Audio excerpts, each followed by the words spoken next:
The Reformation. In Tudor England, this was something new and dangerous. It is a book printed in faraway Switzerland. This book is saying things that no one has ever dared say before. It is spreading new thoughts, new ideas, new beliefs. You can ban it. You can burn it. People will only print more and smuggle them into your country. Exactly like the internet and social media today, the authorities could not shut it down, however hard they tried.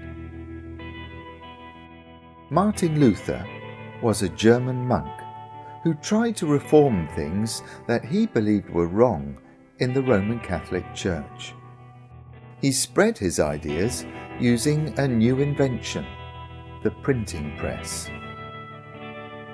Martin Luther believed that beliefs and practices had been added by the Roman Catholic Church over the years that were not found in the Bible.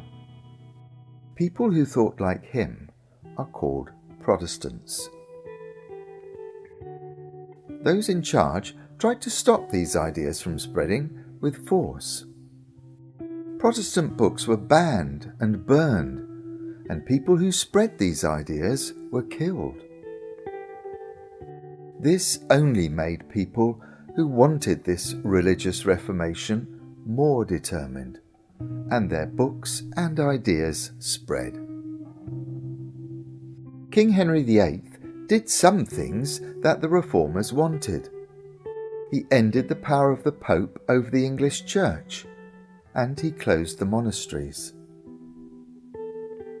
The real changes began in 1547, when his son, Edward VI, became king.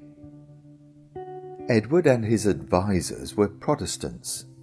They made changes to the ways that English Christians lived and worshipped, and these were mostly carried on after him by Queen Elizabeth I.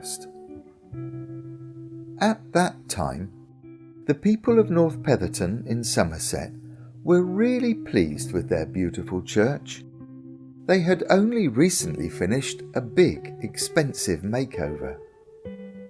The walls would have been covered with new paintings of saints and Bible stories like these. There would have been brightly painted statues of Jesus' Mother Mary and statues of lots of saints.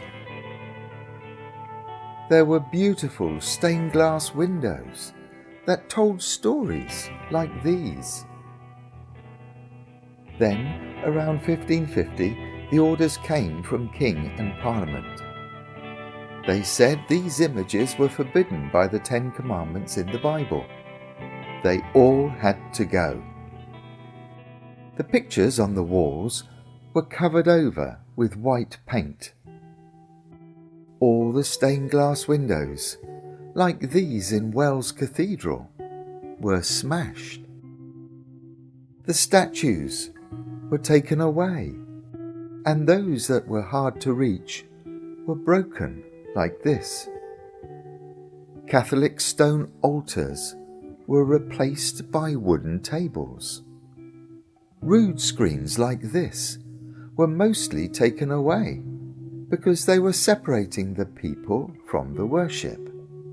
Here in North Petherton, the Victorians later made a new one. Priests were now allowed to get married. A lot of old Catholic festivals and rituals were abolished, and church services were now to be in English and not Latin. The most important change was that Latin Bibles like this were replaced by English Bibles. People were now encouraged to read and understand the Bible for themselves.